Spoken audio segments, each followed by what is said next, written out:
The briefing room smelled of stale coffee and tension. Captain Reeve Dalton stood at the front, his weathered hands gripping the edge of the podium as satellite imagery flickered across the screen behind him. The SEAL officer had that look, the one that came from too many missions gone wrong, too many brothers who never made it home. His eyes swept across the assembled personnel with the weight of command and something else. Desperation, maybe. Lieutenant Kira Vance sat 3 rows from the back, her flight suit crisp despite the early hour. She kept her posture relaxed, her face carefully neutral as voices rumbled around her. The room was packed with special operations personnel, mostly SEALs and their support teams, with a handful of aviators scattered throughout. She recognized some of the pilot faces. Hendricks from the 160th, Kowalski and his wingman Torres. A few others whose reputations preceded them, all swagger and call signs earned in combat zones most people only saw in classified briefings. Captain Dalton cleared his throat, and the room fell silent. His voice carried the gravel of 1,000 tactical communications. We have 48 hours to plan and execute a high-risk extraction in the Hindu Kush. The target is a deep cover asset who has critical intelligence on an imminent threat. The window is narrow, and the terrain is unforgiving. The satellite image shifted, revealing mountain peaks that seemed to scrape the sky itself. Elevation 17,000 feet at the landing zone. Weather windows measured in minutes, not hours. The surrounding area is hostile, with confirmed anti-aircraft capabilities and rapid response forces within a 10-minute flight radius. Kira watched as several aviators shifted in their seats. She had seen these mountains before, had flown through valleys so narrow her rotor wash kicked up dust from both canyon walls simultaneously. The memory was vivid, the kind that lived in your muscle memory and woke you up at 3 in the morning. Captain Dalton continued, his jaw tight. We need a combat pilot. Not just someone who can fly the bird, but someone who can navigate through hell itself and bring our people home. The kind of pilot who can thread a needle at altitude in zero visibility with hostiles lighting up the sky. Before we go deeper into what this mission requires, drop a comment and let us know what state you are watching from. Maybe you have witnessed similar acts of courage where you are from, the kind that remind us why we serve. The room remained quiet for a moment, the weight of the mission settling on everyone present. Then Hendricks spoke up, his voice carrying the easy confidence of someone with 100 combat missions under his belt. Sir, my crew can handle it. We have done mountain insertions in worse conditions. Dalton's eyes fixed on him. Have you flown combat operations above 15,000 feet in contested airspace with multiple SAM sites and QRF teams actively hunting for you? Hendricks hesitated, just a fraction of a second, but it was enough. We have a training, sir. Training is not experience, Dalton replied, and his tone made it clear the conversation was over. Torres raised his hand next, outlining his qualifications, but Kira could hear the uncertainty beneath his bravado. These were good pilots, skilled aviators who had earned their places in special operations. But this mission required something more, something that could not be taught in simulators or training exercises. She kept her silence, watching, listening. Around her, other pilots exchanged glances, calculating whether they wanted to volunteer for what increasingly sounded like a one-way trip into the mountains. The tension in the room shifted, became something heavier. This was not just another mission. This was the kind of operation that ended careers or lives, sometimes both. Captain Dalton's frustration was becoming visible now, a tightness around his eyes that spoke of time running out and options narrowing. He needed someone who could do the impossible, and the room full of qualified pilots was starting to look disturbingly empty of volunteers who truly understood what impossible meant in this context. The silence stretched uncomfortably as Captain Dalton's gaze moved across the room, searching for something he clearly was not finding. Kira felt the familiar weight of being invisible, of being present but unseen. It was not new. In 12 years of military service, she had grown accustomed to being the only woman in rooms full of men who assumed her presence was administrative support, anything but operational. A voice cut through the tension from the front row. What about satellite support, sir? Can we get real-time imagery to navigate the approach? The question came from a younger SEAL, eager but green. Dalton shook his head. The weather system moving through the region will make satellite coverage unreliable at best. This will be old-school navigation and piloting. Instinct, experience, and skill. Nothing else will get the job done. Kowalski leaned over to Torres, his voice pitched low but still audible in the quiet room. This is suicide without the right pilot. I have flown mountain ops, but nothing like this. Not at that altitude, not in that terrain. Torres nodded, his earlier confidence evaporating. My instructor at Fort Rucker used to say there are old pilots and bold pilots, but no old, bold pilots. This mission is asking for both. Kira's fingers drummed once against her thigh, then stilled. She knew these mountains. She knew them in ways these pilots could not imagine. Had flown through their valleys when visibility dropped to zero, and the only thing between her aircraft and a mountainside was instinct honed through repetition and survival. She had learned to read the wind patterns, to feel the air currents that could slam a helicopter in a rock face or lift it just enough to clear a ridge that should have been impossible. But speaking up meant exposure. It meant putting herself forward in a room that had already decided she did not belong in the conversation. The weight of past dismissals pressed against her chest, memories of being talked over, ignored, relegated to support roles despite qualifications that matched or exceeded her male counterparts. Captain Dalton's voice hardened. Gentlemen, I need someone who can do this. Not someone who thinks they can, not someone willing to try. I need a pilot who has done it before and lived to talk about it. My team's lives depend on this.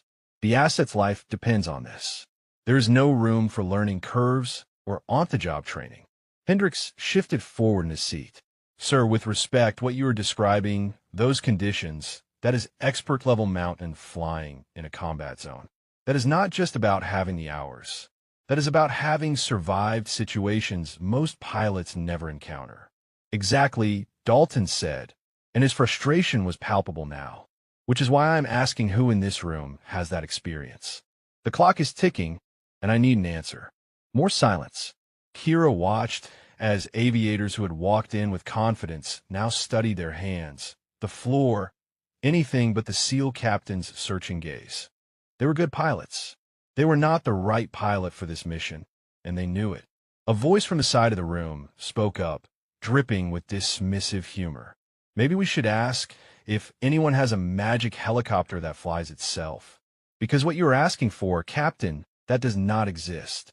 Light laughter rippled through some of the assembled personnel, a release valve for the mounting tension. Kira felt her jaw tighten.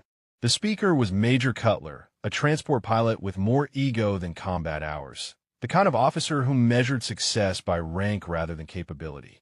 Captain Dalton did not laugh.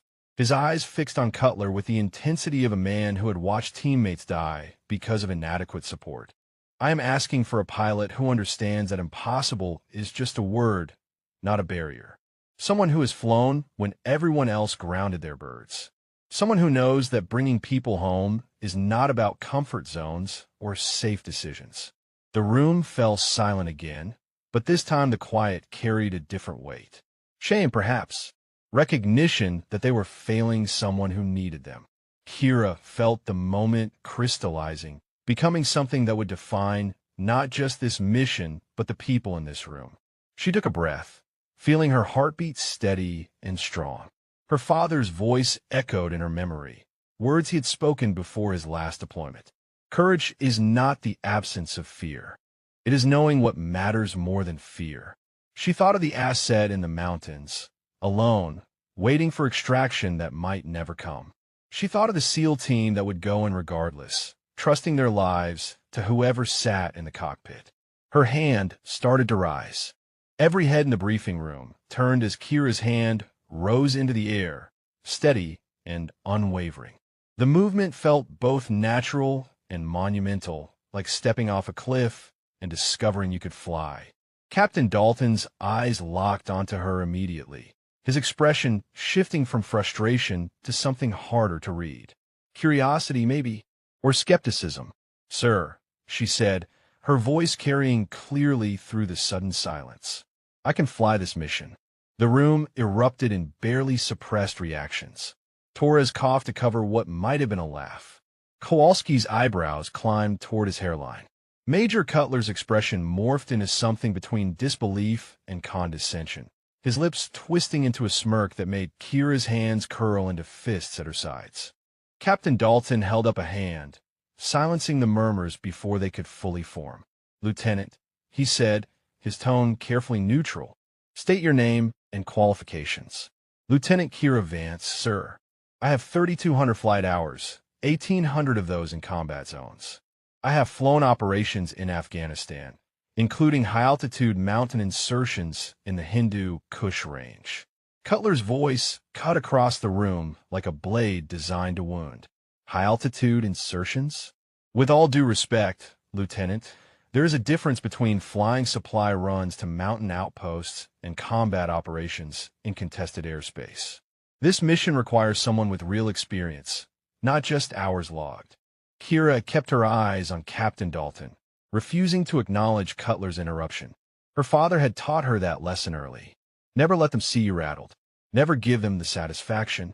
Sir, my deployments included flying direct action missions with the 160th Special Operations Aviation Regiment.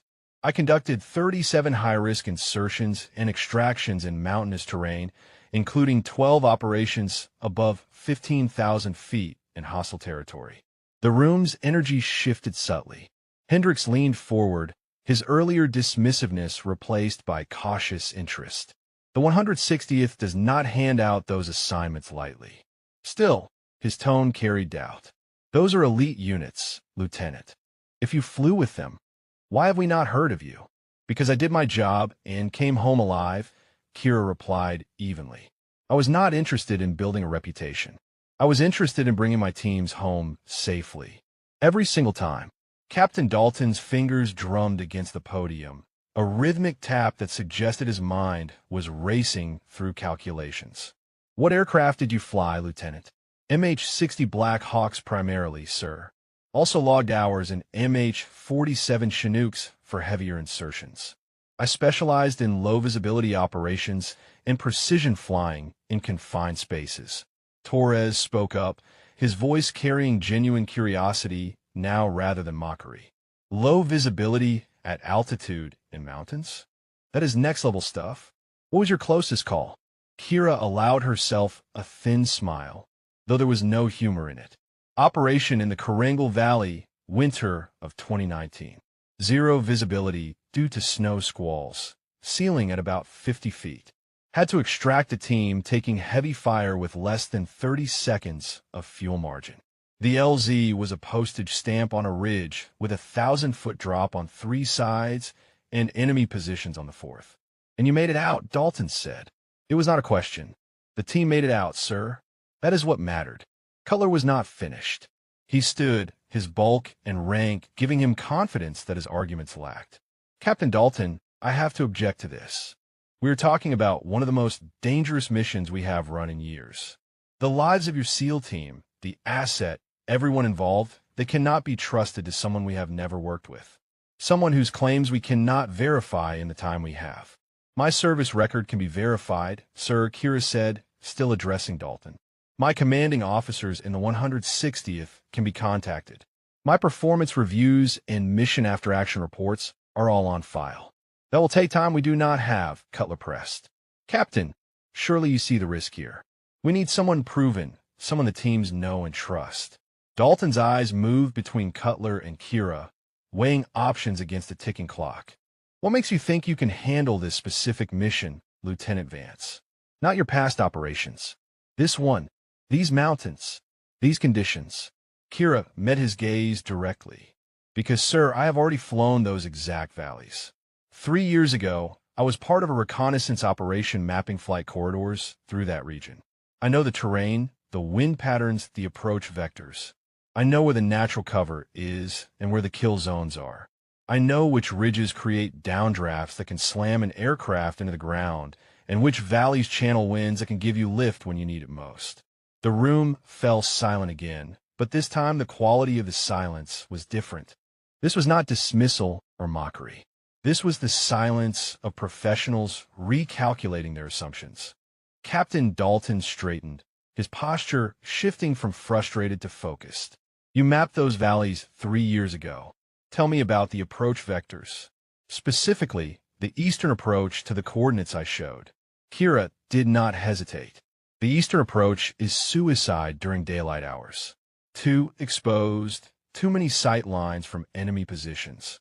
The western approach looks better on paper, but there's a granite outcropping at approximately 16,200 feet that creates a wind shear effect. I have seen it flip smaller aircraft. Your best option is the northern approach, coming in through the Hangar Valley. It is longer, adds about 8 minutes to your flight time, but it uses the terrain for cover, and the prevailing winds actually work in your favor if you time it right. Dalton pulled up a different map on the screen, zooming in on the region. Show me. Kira stood, moving to the front of the room with measured steps. She was acutely aware of every eye tracking her movement, could feel the weight of skepticism and curiosity in equal measure. She pointed to the screen, tracing a flight path with her finger. You come in low here, following this ridge line. The key is staying below the elevation of the surrounding peaks to avoid radar detection. There is a natural corridor that winds through here, narrow but navigable if you know the landmarks. This rock formation, it looks like a broken tooth. That is your first waypoint. From there, you thread through this gap. It is only about 150 feet wide, but it opens into a small valley that provides cover almost all the way to the LZ. What about the extraction? Hendricks asked, his tone now professional rather than dismissive. Getting in is one thing. Getting out with a full load under fire is another. Kira nodded. The extraction is harder. You lose the element of surprise.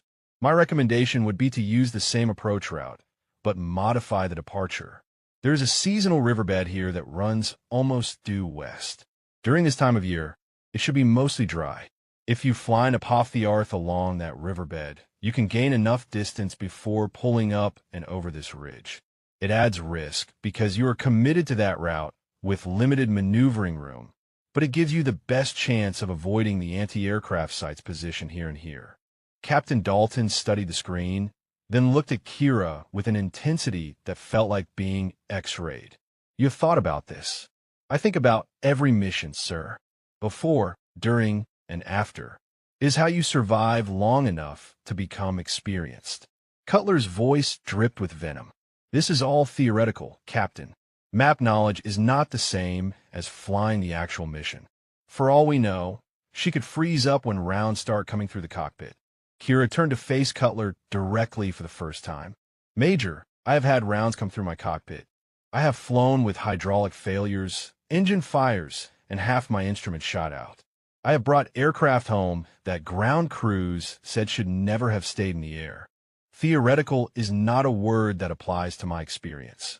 Dalton held up a hand again, his patience clearly wearing thin with Cutler's interruptions.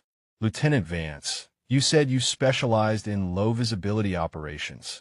The weather forecast for our window shows possible snow squalls moving through the region.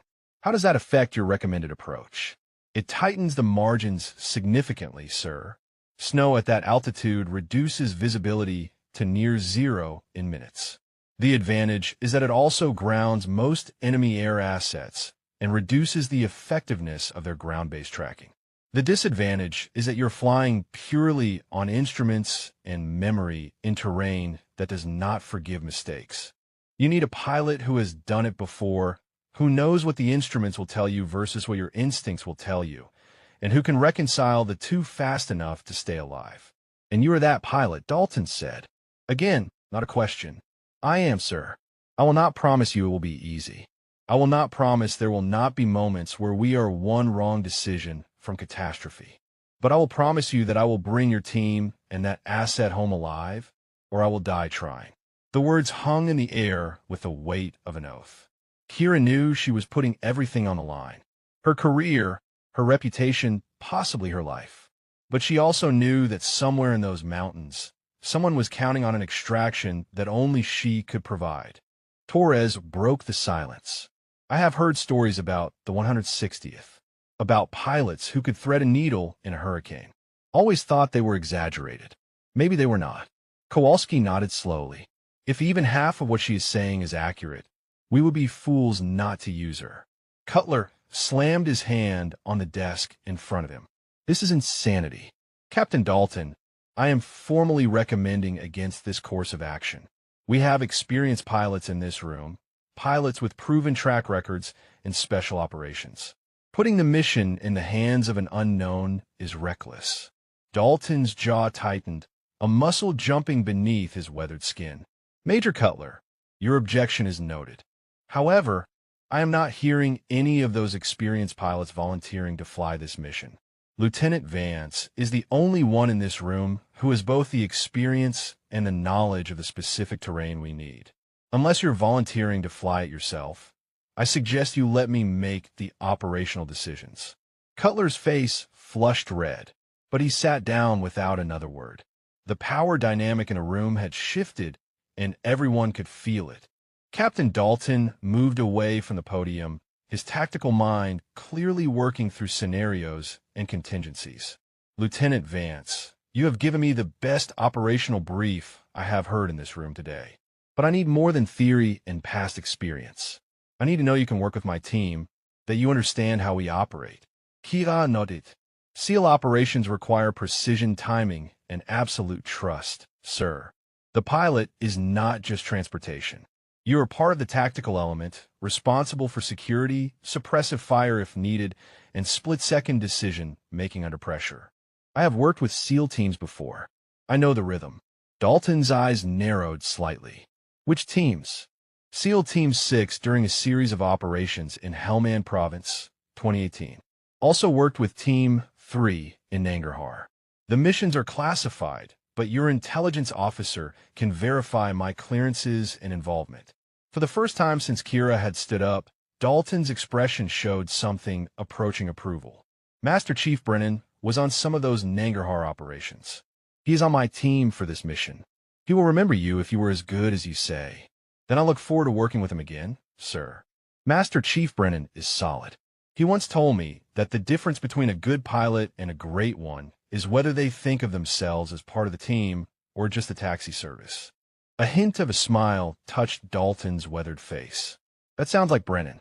He also has very strong opinions about pilots who cannot handle the pressure. Kira met his gaze steadily. I imagine he does, sir. Pressure is where you find out what people are really made of. The briefing room door opened, and a grizzled SEAL in his late 40s entered, his movements economical and purposeful. He scanned the room with the practiced awareness of someone who had spent decades in hostile territory. Captain, sorry I'm late. Had to coordinate with intelligence for updated asset communications. Master Chief Brennan, Dalton said, and there was warmth in his voice now. Perfect timing. Come here. I want you to look at someone and tell me if you recognize her. Brennan moved forward, his eyes sweeping across the assembled personnel before settling on Kira. His expression remained neutral for a long moment, then something shifted. His eyes widened fractionally, and a grin split his face. No way. Ghost Rider? Is that you? The call sign hit Kira like a physical thing, bringing back memories of night operations and impossible insertions. Hello, Master Chief. Been a while. Brennan turned to Dalton, shaking his head in apparent disbelief. Sir, if this is who I think it is, you just found your pilot. This woman flew us into hell 3 times in Nangarhar and pulled us out each time without a scratch. There was one op. We were compromised, taking fire from 3 sides. LZ was supposed to be cold but turned into a hot mess. She came in anyway, put that bird down in a space that should not have fit a motorcycle, and held position while we loaded wounded. Took rounds through the fuselage, lost hydraulics, and still flew us home. The crew chief told me later that by all rights, that aircraft should have crashed. She kept it in the air through sheer will. Kira felt heat rise in her cheeks. We all did our jobs that night, Master Chief. Your job saved 8 lives, Brennan countered. He looked at Dalton with absolute certainty. Sir, I would fly with her into anything. She's the real deal. The atmosphere in the room transformed. Brennan's endorsement carried weight that no amount of service records could match. SEALs trusted their own, trusted the people who had proven themselves in combat alongside them. Torres and Kowalski exchanged looks that said they were reassessing everything they thought they knew. Cutler, however, was not finished. One successful operation does not qualify someone for a mission of this magnitude. Master Chief Brennan, with respect, your personal connection to Lieutenant Vance may be clouding your judgment. Brennan turned to Cutler with the kind of cold stare that made junior officers reconsider their life choices. Major, my judgment has kept me alive through 4 deployments and more operations than you have probably read about. When I tell you someone is solid, you can take that to the bank. Ghost Rider earned her call sign because she could fly through situations that would make other pilots eject. She is called that because enemy forces swore we were being flown by a ghost. No human could fly like that and live. The nickname had come from an enemy radio intercept, Kira remembered. Intelligence had picked up insurgent communications describing their raids, speaking in frightened tones about the helicopter that appeared from nowhere, defied their weapons, and vanished like smoke. It had seemed almost mythical at the time, being given a call sign born from enemy fear rather than friendly banter. Dalton looked at his Master Chief, then back at Kira. It seems the decision is making itself. Lieutenant Vance, you are now the primary pilot for this operation. We will conduct a full mission brief with my team in 2 hours. I expect you to know every detail of our tactical plan and be prepared to integrate your flight operations seamlessly. Yes, sir, Kira replied, her voice steady despite the adrenaline now coursing through her system. I will be ready. You better be, Dalton said, but his tone carried respect now instead of skepticism. Because in 48 hours, lives will depend on whether you are as good as Master Chief Brennan says you are. The briefing room emptied quickly after Dalton dismissed everyone, personnel dispersing to handle their respective preparation tasks. Kira remained standing near the front, studying the topographical maps still displayed on the screen. She felt rather than saw Master Chief Brennan approach, his presence solid and familiar. Good to see you alive, Ghost Rider, Brennan said quietly. After Hangar, I heard you transferred out of the 160th. Rumor mill said you were done with combat ops. Kira turned to face him, managing a slight smile. Rumors are rarely accurate, Master Chief. I took a training assignment for 2 years. Needed to pass along what I learned before it died with me in some mountain valley. Brennan nodded slowly. Makes sense. You always were thinking 3 steps ahead, but you came back to operational status. Why? Because there are missions that still need flying, she replied simply. Because people like your asset in the mountains deserve someone who knows what they are doing behind the stick. Before Brennan could respond, Captain Dalton called out, Master Chief, Lieutenant Vance, my office. We need to discuss team composition and mission timing. They followed Dalton through a side door into a smaller room lined with encrypted communication equipment and classified file cabinets. Another SEAL sat at a laptop, his fingers flying across the keyboard. He looked up as they entered, his youthful face at odds with the intensity in his eyes. Lieutenant Vance, this is Petty Officer First Class Marcus Webb, our communications specialist, Dalton said. Webb, this is our pilot. Webb stood, extending a hand. Ma'am, heard what happened in the briefing. Master Chief does not give endorsements lightly. Kira shook his hand firmly. Then I will make sure his faith is not misplaced. Dalton moved to a secure display screen, pulling up mission details that had not been shown in the larger briefing. Our asset is a CIA officer who has been embedded with a Taliban splinter group for 8 months.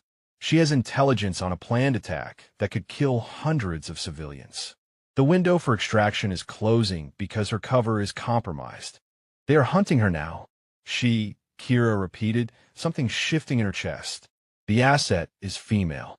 Dalton met her eyes. Does that change anything for you, Lieutenant? Kira thought about all the rooms she had walked into where she was the only woman, all the time she had been dismissed or underestimated. It changes everything and nothing, sir. Everyone deserves to come home. But yes, I will fly through hell itself to bring her out. Good, because that is exactly what we might have to do. Dalton zoomed in on the extraction coordinates. The LZ is here, on a ridge approximately 17,000 feet. The asset will have a 15-minute window to reach it from her current position. If she misses that window, the hostiles will have her location locked down. What is her exfiltration route to the LZ? Kira asked, studying the terrain. Webb pulled up another overlay. She has to cross this ravine, then climb this slope. It is about 2 kilometers of rough terrain. We estimate 12 to 14 minutes if she is not engaged. Longer if she encounters resistance. Brennan leaned forward, his jaw tight. And if she is engaged, she might not make it at all. Which means we need contingency positions for alternate pickup points. Kira traced possible routes with her finger. Here and here. If she cannot make the primary LZ, these positions offer cover and enough flat space for a combat landing. But they also expose us to longer hover times and more enemy fire. We work the problem, Dalton said firmly. Webb, I want communication protocols established with the asset. She needs to know our exact timing and alternate positions. Master Chief, coordinate with the rest of the team. Full mission brief at 1400 hours. Both SEALs nodded and moved toward the door, leaving Kira alone with Dalton. The captain studied her for a long moment, his expression unreadable. You know this mission could end badly, he said. No matter how good you are, there are factors outside anyone's control. Weather, enemy movements, mechanical failures. Any one of them could turn this into a disaster. I know, sir. I have lost people before. Not because of pilot error, but because sometimes the enemy gets a vote. Sometimes luck runs out. But that does not mean we stop trying. Dalton nodded slowly. Major Cutler is going to make trouble for you. He has connections in the command structure, and he does not like being proven wrong. After this mission, regardless of outcome, you should expect pushback. With respect, sir, I stopped worrying about people like Major Cutler a long time ago. My concern is the mission and the people counting on me. Everything else is noise. A hint of a smile crossed Dalton's face. Your father was Nathan Vance, was he not? Army Aviation, killed in action in Iraq, 2011? Kira felt her throat tighten. Yes, sir. He was. I served with him briefly, long time ago. He was one of the best pilots I ever flew with. Had this saying about aviation and courage. Courage is not the absence of fear, Kira said softly. It is knowing what matters more than fear. Dalton's smile widened fractionally. He would be proud of you, Lieutenant. What you did in that briefing room, standing up when everyone else sat down, that took guts. Not just skill, but character. The words hit harder than Kira expected, a validation she had not realized she needed. Thank you, sir. That means more than you know. Do not thank me yet. Thank me when we all come home alive. Now go prep your bird. I want pre-flight completed and redundancies checked twice. We launch in 46 hours. Yes, sir, Kira replied, snapping a crisp salute before heading for the door. As she stepped into the corridor, the weight of what she had committed to settled fully on her shoulders. Somewhere in the Hindu Kush, a woman was running for her life, and in 2 days, Kira would be all that stood between her and capture or death. The hangar smelled of hydraulic fluid and metal, familiar scents that had become home to Kira over the years. She stood before the MH-60 Black Hawk that would carry them into the mountains, running her hands along the fuselage with the practiced touch of someone who knew every rivet and seam mattered. The crew chief, a weathered sergeant named Ramos, watched her inspection with approval. You know your way around a bird, ma'am, Ramos said. Most pilots just kick the tires and check the fuel gauge. Kira smiled without looking away from her inspection. The bird talks to you if you listen, Sergeant. Right now, this one is telling me the main rotor needs attention. There's a vibration that will get worse at altitude. Ramos pulled out his maintenance log, flipping through pages. We had a minor harmonic issue last week. Thought we fixed it. How did you know? 20 years of listening, Kira replied. Plus, I can see a stress mark here on the blade attachment. Probably from that harmonic issue.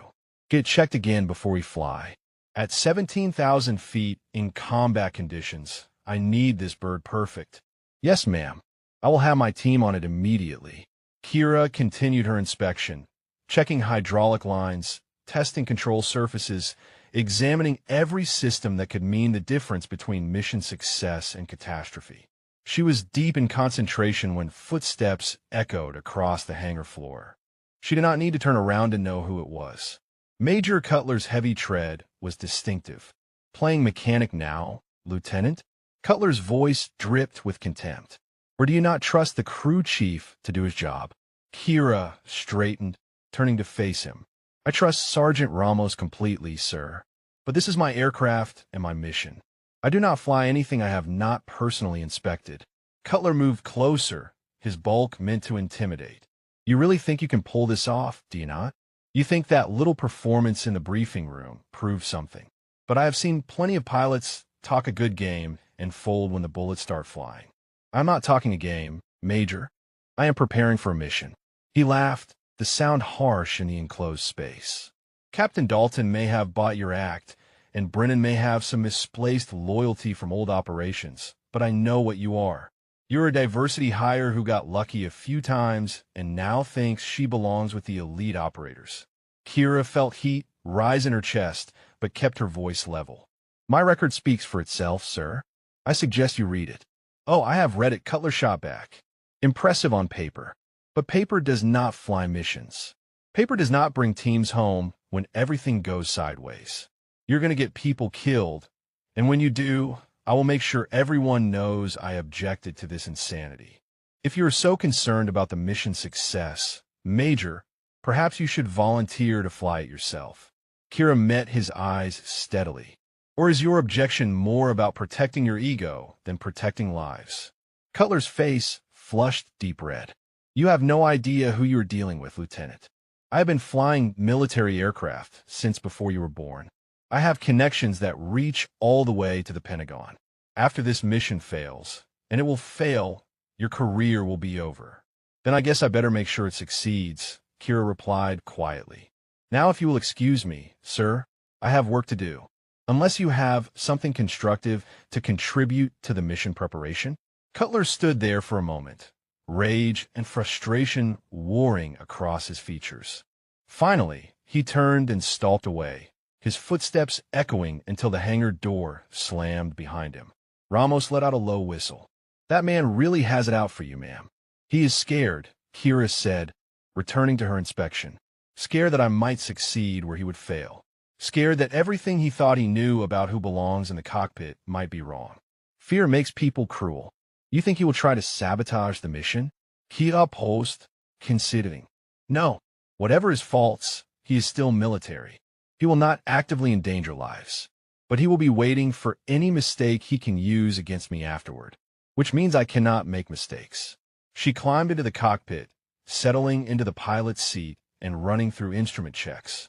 Everything had to be perfect. Every gauge, every control, every system response had to be exactly right. Her hands moved across the controls with muscle memory built through thousands of hours, but her mind was calculating scenarios, running through contingencies, preparing for every possible failure point. Master Chief Brennan appeared at the cockpit door, his expression serious. "Captain wants everyone in the mission planning room in 30 minutes. Final brief before we start the countdown clock." "I will be there," Kira replied, not breaking her concentration on the instrument panel. "Master Chief, can I ask you something?" Brennan climbed into the co-pilot's seat. "Shoot. That operation in Hangar, the one where we took fire and I brought us home with a hydraulic shot." Kira kept her eyes on the instruments. "You told the crew chief the bird should not have stayed airborne. What did you mean?" Brennan was quiet for a moment. "I meant that by every technical specification, by every engineering calculation, that aircraft should have gone down. The damage was catastrophic. But you kept it flying anyway. Some of the team, they said it was skill. Others said it was luck. I think it was something else." "What?" "Well," Brennan said simply, "you willed that bird to stay in the air because the alternative was unacceptable. I have seen a lot of pilots in my career. Good ones, great ones, but only a handful who had that kind of will. Your father had it too." Kira's hands stilled on the controls. "You knew my father?" "Met him once at Bagram, 2010.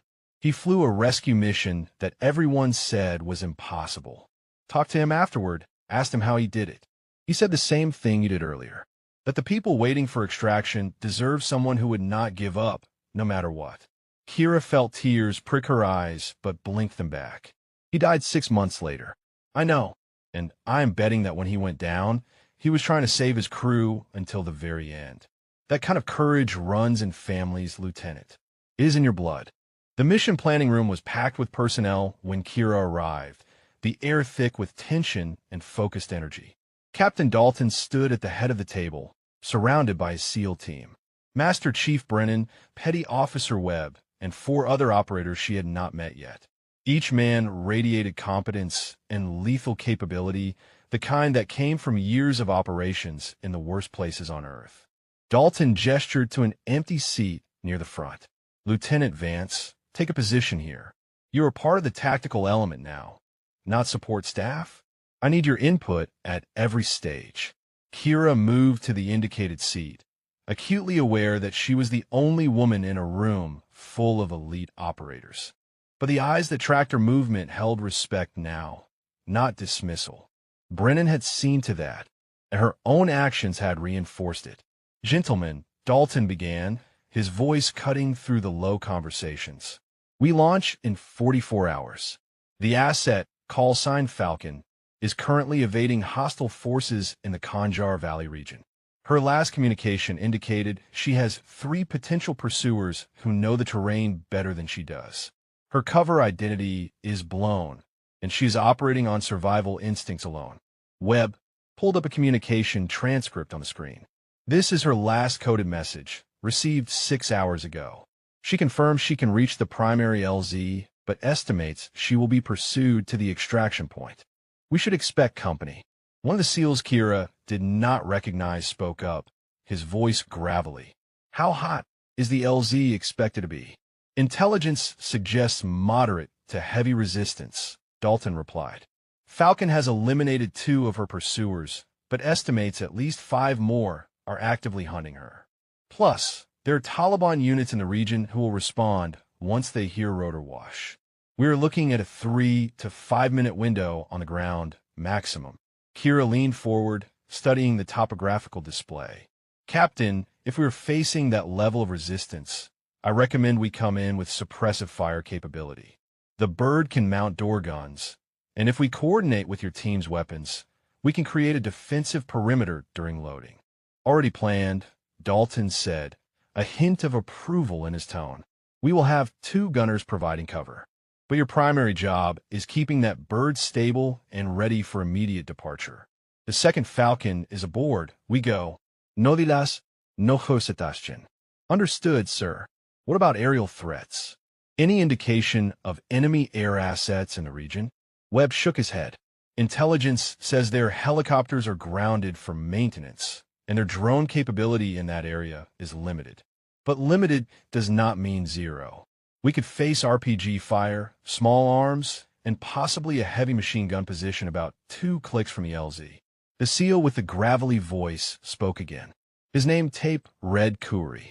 Lieutenant, what is your experience with hot extractions under direct fire? Kira met his gaze steadily. I have conducted 17 hot extractions during my deployments.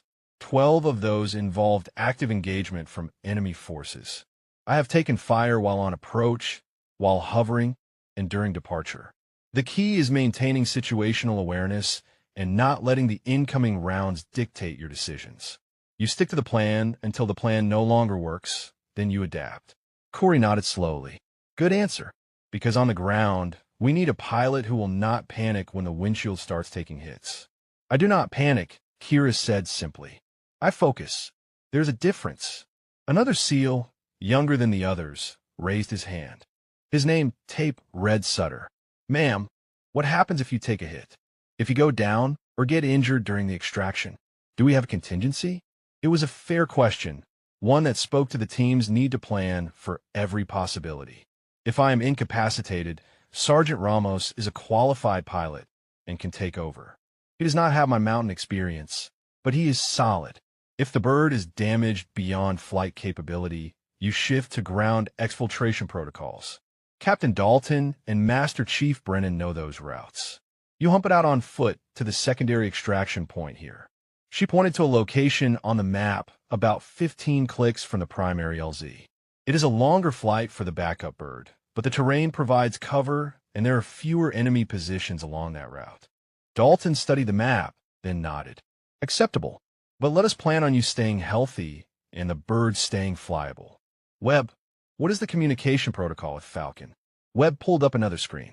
She has a satellite communicator with encrypted burst transmission capability. We will send final extraction timing 6 hours before launch.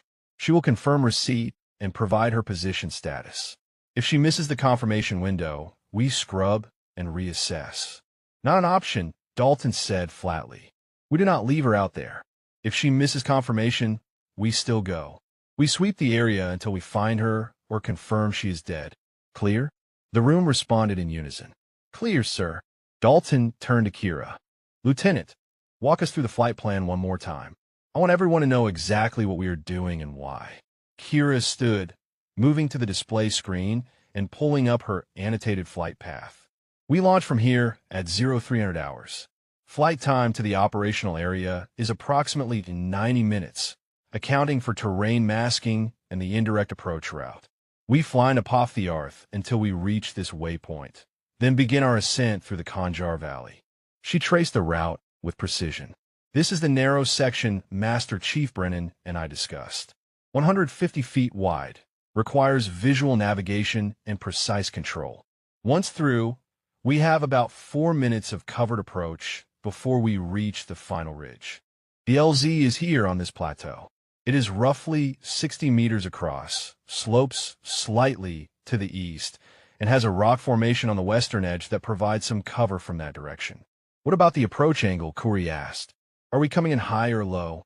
Low and fast, Kira replied. We crest this ridge at maximum speed, flare hard to bleed off velocity, and set down with the nose pointed back the way we came for immediate departure. Your team deploys, establishes perimeter, and signals Falcon. The moment she is aboard and secured, we lift and drop back over the ridge using the same route in reverse. Until we take fire, and everything changes, Sutter said, though his tone was matter-of-fact rather than pessimistic. Kira smiled lahinli. Until we take fire and everything changes, which is why we all need to be comfortable with chaos and adaptation. The hours before a mission always move differently. Time stretched and compressed simultaneously, each minute feeling like an eternity while the countdown clock raced toward zero. Kira sat in a ready room, her flight suit already on, going through mental rehearsals of every phase of the operation. Around her, the SEAL team conducted their own preparations with quiet efficiency. Master Chief Brennan was checking weapons, his movements methodical and practiced. Kuri and Sutter were reviewing extraction procedures, their voices low but intense. Webb sat with his communication equipment, running diagnostic checks for the third time. Captain Dalton moved between his men, a word here, a hand on a shoulder there, the kind of leadership that came from years of taking people into harm's way and bringing them home. Kira closed her eyes, visualizing the flight path. She could see the mountains in her mind, every ridge and valley, every wind pattern and terrain feature. The Hangar Valley approach will be the most challenging, threading through that narrow gap with rotors that spanned 53 feet. The margin for error was measured in inches, and at night, with limited visibility, it would require absolute precision. Cannot sleep? Dalton's voice cut through her visualization. Kira opened her eyes to find the captain standing nearby. Not trying to, sir. Mental preparation. I fly the mission in my head 20 times before I fly for real. Dalton nodded, pulling up a chair. Smart. My team does the same with room entries and target acquisition. The body follows what the mind has already practiced. They sat in silence for a moment, the weight of what was coming settling between them. Finally, Dalton spoke again. I want you to know something, Lieutenant. What you did in that briefing room, standing up when everyone else stayed seated, that was not just about skill or qualifications. That was about character. My team respects that. They respect you. Thank you, sir. That matters more than you know. Cutler put in a formal complaint with the operations commander. Dalton said, his tone neutral. Claimed I was making a tactically unsound decision based on insufficient vetting of personnel. The complaint was rejected, but it is on record. Kira felt a tightness in her chest, but kept her voice steady. Did you expect anything different from him? No, but I wanted you to know what you are walking into after this mission. Success or failure, you will have made an enemy. Major Cutler is vindictive and well-connected. He will make your career difficult. Then I guess I better make this mission such an undeniable success that his complaints look petty and baseless, Kira replied. Besides, I have dealt with men like him my entire career. They are loud until you prove them wrong. Then they just find new ways to be loud. Dalton almost smiled. Your father really did teach you well. Before Kira could respond, Webb called out from across the room. Captain, we have incoming communication from Falcon. She's transmitting now. Everyone moved toward Webb's station, gathering around as the encrypted message decoded on his screen. The text appeared line by line, terse and urgent. Falcon to command. Position compromised. Pursuers closing. Estimate 5 hostiles within 2 clicks of my position. Have eliminated 1, but ammunition running low. Can reach primary LZ, but will be pursued. Heavy resistance expected at extraction. Request immediate authorization to proceed. Dalton's jaw tightened. Webb, send confirmation. Tell her we launch in 36 hours as planned. She needs to evade and survive until then. Webb's fingers flew across the keyboard. Sent, sir. She should receive it within 2 minutes. 36 hours, Khoury said quietly. That is a long time to stay ahead of people who know the terrain. She has stayed alive this long, Brennan replied. She will make it. She has to. Kira studied the map again, tracking the distance between Falcon's last known position and the extraction point. If she is being actively pursued, she cannot move directly to the LZ. She will need to lose them first, which means taking a longer route. That extends her exposure time. Dalton looked at her sharply. What are you thinking, Lieutenant? I am thinking that if I were in her position, being hunted, I would not go straight to the extraction point. I would lead my pursuers away first, then double back.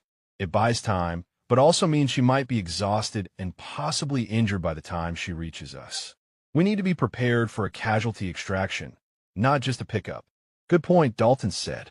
Brennan, make sure we have medical supplies staged and ready.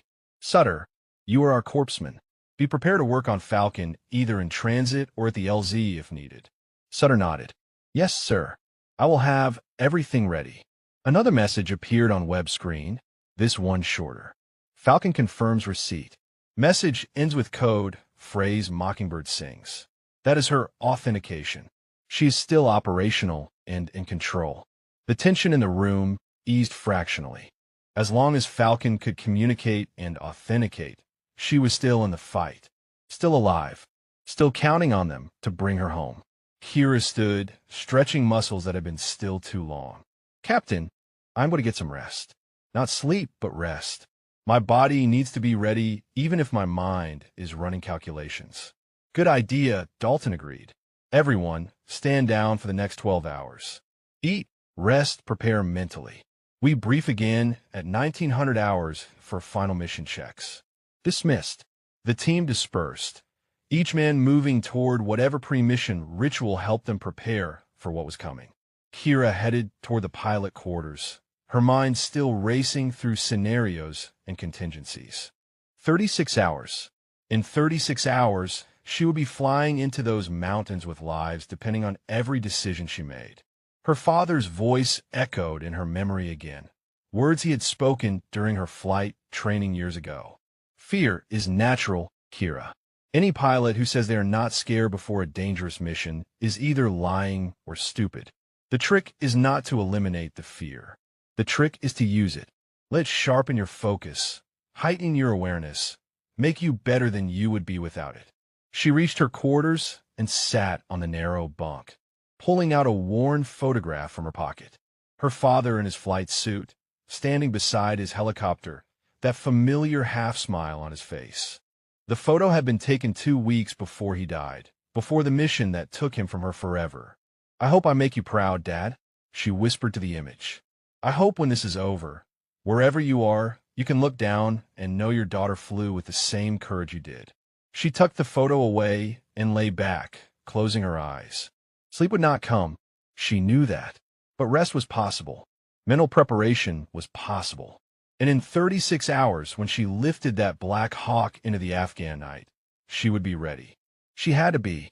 Falcon was counting on her. The team was counting on her. And somewhere, she liked to think her father was watching. The rotor blades cut through the night air with a rhythmic thump that Kira felt in her chest as much as heard. 0300 hours had arrived with crystalline clarity, the kind that came when months of training and preparation distilled into a single moment of execution. She sat in the cockpit of the Black Hawk, hands steady on the controls, eyes scanning instruments that glowed softly in the darkness. All stations check in, she said in her headset, her voice calm despite the adrenaline coursing through her system. Door guns ready, came Ramos's voice from the right side. Left gun ready, confirmed another crew member. Team secured and ready for insertion, Brennan reported from the cargo bay. Communication systems nominal, web added.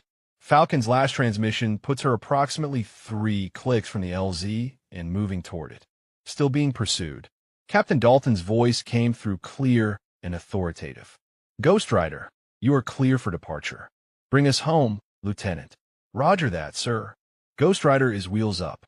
Kira pulled collective, feeling the aircraft respond instantly to her inputs.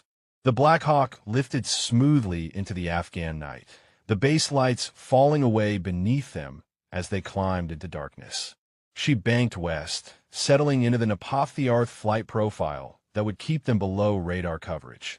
The landscape rolled beneath them, visible through night vision but rendered in shades of green that turned the world alien and strange. Kira flew by instinct as much as instruments, reading the terrain with senses honed through thousands of hours. Every valley, every ridge, every feature that could hide them or expose them registered in her awareness. First waypoint in 3 minutes, she announced. Weather's holding, but we have wind gusts picking up from the northwest. Could affect approach stability at altitude. Can you handle it? Brennan asked, though his tone suggested he already knew the answer. I can handle it, Kira confirmed. This means we come in faster and flare harder. Everyone hold on tight when we reach the LZ. The first waypoint passed beneath them, the rock formation shaped like a broken tooth, exactly where it should be. Kira adjusted course, threading between mountain peaks that rose like sentinels in the darkness. The helicopter responded to her inputs with precision, dancing through the narrow spaces with feet to spare on either side. Entering the Hangar Valley approach, she said, "Going to get tight now." The valley walls closed in, and suddenly they were flying through a corridor barely wider than their rotor span. Kira's focus narrowed to absolute concentration, every sense attuned to the aircraft and the terrain. Wind buffeted them from unexpected angles, the valley creating turbulence that would have made lesser pilots aboard. She rode it like a surfer on a wave, using the currents instead of fighting them. Halfway through, Kuri called from the back. "How the hell are you flying through this?" "Practice," Kira replied, her voice still calm. "And a healthy respect for what these mountains can do if you fight them instead of working with them." The narrow section opened into the small valley she had described in the briefing, and Kira allowed herself a single deep breath. The hard part was done. Now came the dangerous part. "Webb, give me a status update on Falcon," she requested. "Last transmission 2 minutes ago." She confirms she can see the LZ. Hostiles are approximately 500 meters behind her and closing. She's requesting immediate extraction, says she cannot hold them off much longer. Dalton's voice was tight. "How long until we reach the LZ?" "For minutes," Kira replied. "Tell her to get to cover and stay low. We are coming in hot." She increased speed, the helicopter surging forward as she pushed the limits of safe flying in the darkness. The terrain blurred beneath them, rising steadily as they climbed toward the 17,000-foot elevation of the extraction point. Her instruments showed oxygen levels dropping, engine performance degrading slightly in the thin air. Everything was still within operational parameters, but the margins were narrower up here. 1 minute out, she announced. "I can see muzzle flashes at the LZ. Falcon is engaged." Brennan's voice was sharp. Can you identify her position? Kira scanned the area ahead, her eyes picking out details through the night vision. There, behind that rock formation on the western edge. She's pinned down. Hostiles are advancing from the east. Dalton made a decision instantly. We going hot. Door guns engage hostiles on approach. Brennan, Khoury, Sutter, you deploy immediately and establish suppressive fire. Webb, you stay with the bird and maintain communications. The ridge loomed ahead, and Kira pulled the helicopter into a steep climb that pressed everyone against their seats. They crested the ridge at speed, and suddenly the LZ spread before them, lit by tracer fire and muzzle flashes. She could see figures moving in the darkness, see the strobing lights of weapons being fired. 30 seconds, she called out. Guns free, engage at will. The door guns opened up with a roar that vibrated through the entire aircraft. Tracer rounds reached out toward the hostile positions, stitching patterns of destruction across the landscape. Return fire immediately shifted toward the helicopter, rounds cracking through the air around them. Taking fire, Ramos shouted. Still operational. Kira ignored the incoming rounds, her focus absolute, as she brought the Black Hawk screaming toward the LZ. At the last possible moment, she flared hard, bleeding off forward speed and translating it into lift. The helicopter seemed to hang in the air for a heartbeat, then settled onto the rocky ground with a jarring thud. We are down, she announced. Go, go, go. The SEAL team poured out of the aircraft like water, their movements precise and coordinated despite the chaos. Brennan hit the ground first, his weapon already tracking targets. Khoury and Sutter followed, spreading out to create a defensive perimeter. Their combined fire drove the hostiles back, creating a momentary lull in the incoming rounds. Falcon, Falcon, this is your ride, Brennan shouted into the darkness. Move now. A figure burst from behind the rock formation, sprinting toward the helicopter with desperate speed. Even through the night vision, Kira could see she was injured, her movements uneven but determined. Falcon had survived 8 months embedded with the enemy, had killed pursuers and evaded capture, and now she was running for her life across the final 50 meters that separated her from safety. Hostile movement, left flank, Khoury shouted, his weapon barking as he engaged targets emerging from cover. The incoming fire intensified, rounds pinging off the helicopter's armored hull and cracking through the rotor wash. Kira kept her hands steady on the controls, maintaining position despite every instinct screaming at her to lift off and escape the kill zone. The team needed her steady. Falcon needed her steady. Brennan reached out as the CIA officer dove into the cargo bay, his strong hands pulling her aboard. She collapsed against the deck, gasping for breath, blood visible on her torn clothing.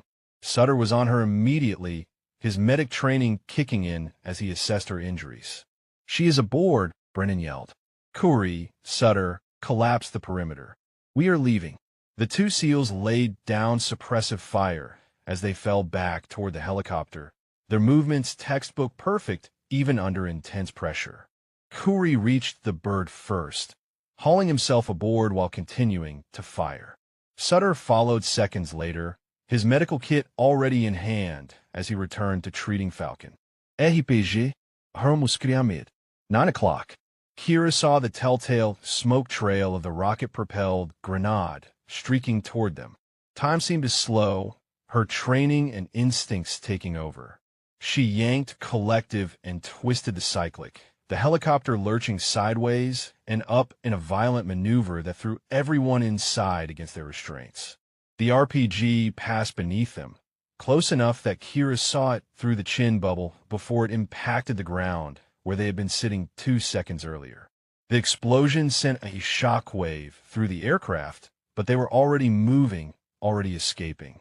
All personnel aboard, Brennan confirmed. Get us out of here, Ghost Rider. Hold on, Kira replied, her voice tight with concentration. She drove the helicopter forward, using the ridge they had crested on approach as cover from the enemy positions. Instead of climbing straight up into the open sky where they would be exposed, she dropped the nose and dove over the ridge, trading altitude for speed and concealment. "What are you doing?" Dalton shouted over the tactical frequency. "Staying alive?" "Sir," Kira replied. "Trust me." The helicopter plummeted down the far side of the ridge, the ground rushing up with terrifying speed. In the cargo bay, someone cursed loudly. Kira pulled back at the last possible moment, the skids nearly scraping rock as she leveled out and screamed along the valley floor at barely 50 feet of altitude. More hostiles appeared ahead, their weapons tracking the helicopter's approach. The door guns engaged immediately, tracers reaching out like deadly fingers. Kira jinked left, then right, making the Black Hawk dance through the incoming fire like it weighed nothing instead of 5 tons. "Taking hits," Ramos called. "Hydraulics reading low pressure on the primary system." "Secondary system status," Kira demanded. "Nominal for now. But if we lose primary completely, we are on backup only." "Understood. Everyone hold on. This is going to get rough." She banked hard into a side valley, using terrain masking to break line of sight with the enemy. The helicopter's turbine screamed as she demanded maximum performance in the thin air. Every control input had to be precise. Too much, and they would hit the valley walls. Too little, and they would lose the speed that was keeping them ahead of the pursuit. "How is Falcon?" Dalton asked. "Alive," Sutter replied. Gunshot wound to the left shoulder, multiple lacerations, dehydration, and exhaustion. "But she is stable. She will make it if we make it." "We're going to make it," Kira said with absolute certainty. 2 minutes to the Hangar Valley exit. After that, we are clear. Those 2 minutes felt like hours. Kira flew with every ounce of skill and experience she possessed, reading the terrain in darkness, feeling the aircraft's responses through her hands and feet, staying one step ahead of the ground that wanted to kill them and the enemy that was still trying. They entered the narrow section of the Hangar Valley at speed that made the approach look cautious by comparison. The walls closed in on both sides, and Kira threaded through the gap with inches to spare on the rotor tips. Behind them, pursuit had fallen away. No pilot with any sense would follow through that corridor at night at that speed. "Clear of the Narrows," Brennan announced, relief evident in his voice. She actually did it. She flew through that death trap twice in one night. 3 times, Kira corrected, her focus still absolute. "We mapped these valleys on that reconnaissance op 3 years ago. I have been through this section more times than I can count." "You are insane," Khoury said, but there was admiration in his tone. "Completely insane. And I have never been happier to fly with a crazy person." Kira allowed herself a small smile as they cleared the valley system and dropped back into open terrain. The worst was behind them. They had Falcon aboard, the team was intact, and the bird was still flying despite damage. Primary hydraulics were failing, but secondary systems were holding. They would make it home. "Ghost Rider to base," she transmitted. "Package secure. 1 friendly casualty, stable condition. Aircraft damaged, but operational. ETA 45 minutes. The response came back immediately, and Kira recognized the voice as belonging to the base commander himself. "Ghost Rider, this is Warhammer 6. Outstanding work. Medical is standing by. You have priority approach clearance. Welcome home." "Roger, Warhammer 6. Ghost Rider inbound." In the cargo bay, Falcon had regained enough strength to speak, her voice raspy but determined. "Who is flying this thing?" she asked Sutter. "Lieutenant Kira Vance," Sutter replied. "Call sign Ghost Rider." She just flew through terrain that would kill most pilots and made it look easy. Falcon managed a weak laugh. "Ghost Rider. That explains why I'm still alive. I have heard the stories. I just never thought I would be lucky enough to be saved by a legend." "Not a legend," Kira called back. "Just a pilot doing her job." "That job just saved my life," Falcon replied, "along with 8 months of intelligence that is going to prevent a lot of people from dying. So thank you. Thank you for coming when no one else would." Kira felt emotion tighten her throat, but kept her voice professional. "You did the hard part, ma'am. You survived 8 months in enemy territory. We just gave you a ride home." The Black Hawk settled onto the landing pad with a gentleness that belied the violence it had endured. Kira ran through shutdown procedures with practiced efficiency, her hands steady despite the exhaustion beginning to creep into her muscles. Medical personnel swarmed the aircraft before the rotors stopped spinning, pulling Falcon out on a stretcher while Sutter briefed them on her condition. Captain Dalton appeared at Kira's door as she completed the final checklist. His face was weathered and tired, but his eyes held something new. Respect, yes, but also gratitude that went deeper than words could express. That was the most incredible piece of flying I have witnessed in 20 years of special operations, he said without preamble. You did not just complete the mission, Lieutenant. You executed it perfectly under impossible conditions. My team is alive because of your skill. Kira removed her helmet, running a hand through sweat-dampened hair. The team is alive because everyone did their job, sir. This was not a solo performance. Do not diminish what you accomplished, Dalton replied firmly. I have flown with a lot of pilots. Good ones, great ones. But what you did tonight, threading through those valleys twice at speed in combat conditions with a damaged aircraft, that was beyond exceptional. That was legendary. Master Chief Brennan climbed out of the cargo bay, his expression matching Dalton's. Ghost Rider earned her call sign again tonight. The enemy is going to have new stories about the helicopter that flies like a phantom and cannot be killed. The rest of the team gathered around the aircraft, and Kira saw respect in every face. Corey offered his hand, and she shook it firmly. I doubted you in that briefing room, he admitted. I was wrong. You are the real deal, ma'am. We all doubted, Sutter added. We should not have. You proved that tonight. Torres and Hendricks approached from the hangar, having monitored the mission from operations. Torres looked chastened, his earlier skepticism replaced by genuine admiration. Lieutenant Vance, I owe you an apology. What you pulled off tonight, that was pilot skill at the highest possible level. Hendricks nodded agreement. The 160th trained you well. But that kind of flying, that comes from something more than training. That is pure talent and courage. A commotion near the medical tent drew everyone's attention. Falcon had insisted on being helped to her feet, one arm in a sling, but her bearing strong despite her injuries. She walked toward Kira with determination, flanked by medical personnel who clearly disapproved but could not stop her. Lieutenant Vance, Falcon said, her voice stronger now. I need to say this while I still can before they drug me unconscious. What you did tonight saved my life and saved the lives of hundreds of civilians who would have died in the attack I uncovered. You flew into hell itself to bring me home. I will never forget that. None of us will. You would have done the same, Kira replied. We do not leave our people behind. Falcon smiled through obvious pain. Maybe, but not everyone could have done what you did. Not everyone has the skill or the courage to fly like that. You are extraordinary, Lieutenant. Do not let anyone ever tell you different. Medical personnel gently but firmly guided Falcon back toward the tent, but her words hung in the air like a benediction. Around Kira, the assembled personnel began to applaud. It started with Brennan, then spread to Dalton's team, then to Torres and Hendricks and Ramos, and everyone who had witnessed what she accomplished. Kira felt heat rise to her cheeks, uncomfortable with the attention, but understanding its significance. This was not just about one successful mission. This was about every time she had been dismissed, every room where she had been the only woman, every assumption that she did not belong. Tonight, she had proven beyond any doubt that she belonged exactly where she was. As the applause faded, a figure emerged from the shadows near the operations building.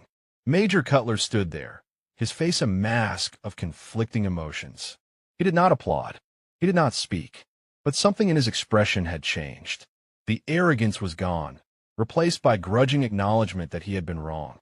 He turned and walked away without a word, and Kira felt a strange mixture of vindication and pity.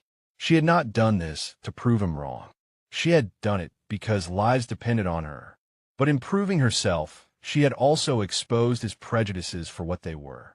Captain Dalton's voice cut through her thoughts. Lieutenant, I am putting you in for a distinguished flying cross. What you accomplished tonight deserves recognition at the highest level. Sir, that is not necessary, Kira began, but Dalton held up a hand. It is necessary, not just for you, but for every pilot who comes after you. For every woman who will sit in a briefing room full of men who doubt her. Your actions tonight set a standard that will inspire people for years to come. Accept the recognition with the grace you showed in earning it. Kira nodded, emotion tightening her throat. Yes, sir. Thank you, sir. Now go get some rest, Dalton ordered. That is not a suggestion, Lieutenant. You have earned it. As Kira walked toward her quarters, the first rays of dawn were breaking over the mountains. She thought about her father, about his sacrifice and his legacy. She thought about Falcon, safe now, because someone had refused to give up. She thought about the team that had trusted her with their lives, and the men who had doubted her, but now respected her. Most of all, she thought about the girl she had been years ago, uncertain if she belonged in this world of warriors and heroes. That girl would be proud of the woman she had become. That girl would know that courage was not the absence of fear, but the determination to act despite it. If you enjoyed this story, drop a comment and let us know your favorite part or character. Maybe you have witnessed similar courage in your own life, someone who proved the doubters wrong and saved the day when no one else could. Share your stories. Let us celebrate the unsung heroes who fly through impossible situations and bring people home. Because those stories matter. Those people matter. And every one of them deserves to be remembered. Kira reached her quarters and sat on a bunk, pulling out the photograph of her father one last time. I hope I made you proud, Dad, she whispered. I hope wherever you are, you saw what your daughter did tonight. In her mind, she could almost hear his voice responding with the words he always said. I was already proud of you, Kira. Not because of what you accomplished, but because of who you are. A pilot. A warrior. My daughter. She tucked the photograph away and lay back, letting exhaustion finally claim her. Outside, the base continued its operations, preparing for the next mission, the next challenge, the next impossible task. But for now, in this moment, Kira Vance had proven that impossible was just a word. And sometimes, when everything was on the line, the right pilot could redefine what was possible.